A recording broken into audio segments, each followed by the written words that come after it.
Well, today we are making a vegan funfetti cake with a bonus tutorial for the newest craze, buttercream drip. Yep, you heard me, that's buttercream, not chocolate or ganache.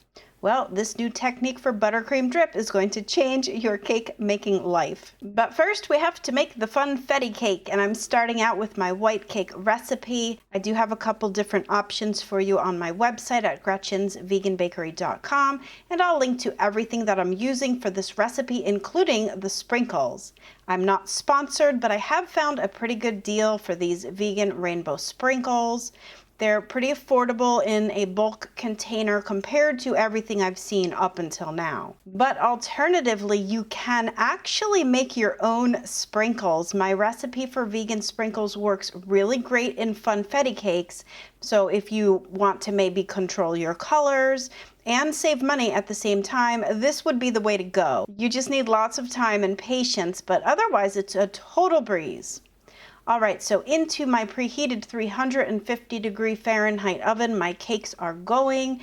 And one thing to note, no matter what sprinkles you're using, is that you want to be sure your oven is already preheated and ready to go, because the longer the sprinkles sit inside the batter, the more chance they have of bleeding into your cake batter. All right, now to get to the buttercream, and you're going to want to use an American style buttercream recipe, which is the best option for a buttercream drip. It's the easiest of all the recipes to make, and it is merely vegan butter, confectioner's sugar, and some flavorings.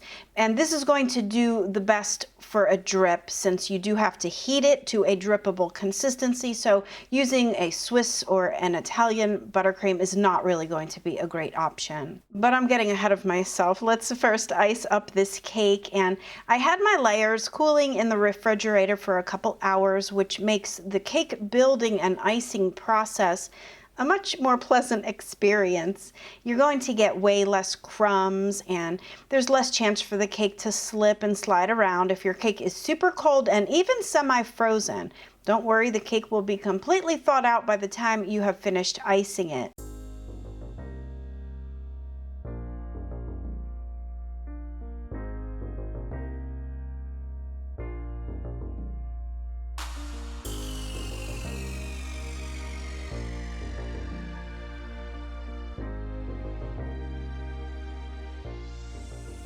And as you see, I don't even have to do a crumb coat, which also makes this entire project much faster.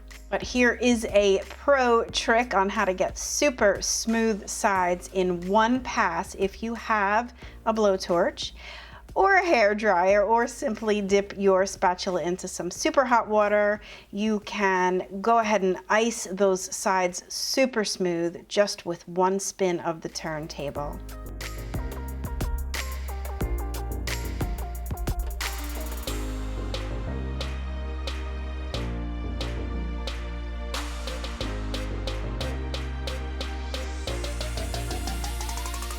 All right, back into the refrigerator. This one goes for at least another hour, and now I can prep the icing for the drip.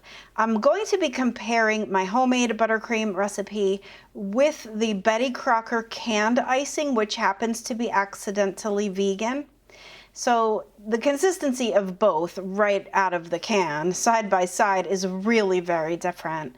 And I tasted a spoonful of the Betty Crocker, and I'll be honest, it was shocking. I haven't had canned icing in forever, and either my tastes have really changed or I don't know, but I'll let you decide on that one.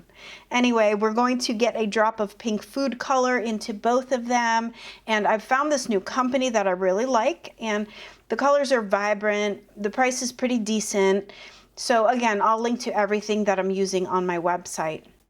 Right away, you can see that this Betty Crocker icing turns vibrant pink instantly, whereas my homemade buttercream sort of took on a muted color. So I had to add more color to mine, and it's still sort of like a salmon-y coral color versus that electric pink. But now you're going to heat the buttercream in the microwave for just 10 seconds, not anymore. The Betty Crocker icing was instantly drippy and pourable after just those 10 seconds. It's like really perfect consistency instantly. And then my homemade buttercream was sort of like this mixture of melty and lumpy and definitely not pourable. And you can see that it's also slightly grainy, that it like almost wants to break. So I did hit it for just another 5 seconds, and while it is still better, it's still nowhere near as drippy and pourable and fabulous as that canned icing. So I'm going to go ahead and try out both of these icings on this cake, and we can decide together which is the better option. Comment below and let me know what you think about this so far. Have you ever tried the buttercream drip technique, and what do you think about it? And if you haven't, do you think that you will now? So by the way, real quick, the reason why you want your cake to be super cold is so that that warm buttercream drip will sort of set as it runs down your cake and it just doesn't get out of control and run all over the place. And that's really the rule of thumb for any drip cake, not just this one. So as you can see, my homemade buttercream is really thick, and while yeah, it's dripping okay, it's just really thick. Now let's go ahead and do the Betty Crocker canned icing.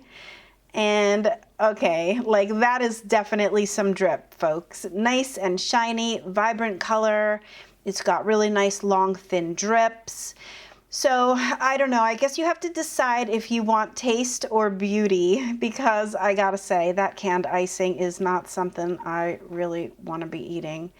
At any rate, I do love this technique. And I don't know, maybe I would still use it just because it does look really beautiful. I don't know. I'm going to have to think more about this. Comment below and let me know what you would do in this predicament. Either way, it's way easier than messing around with white chocolate. So I do hope that you'll try it. Head over to my website to grab all the recipes and the links to everything that I've used today. And I'm not sponsored by any of these products, but thanks to my awesome patrons on Patreon and my pals in PayPal, I am able to continue buying ingredients to test and produce these recipes for you all for free.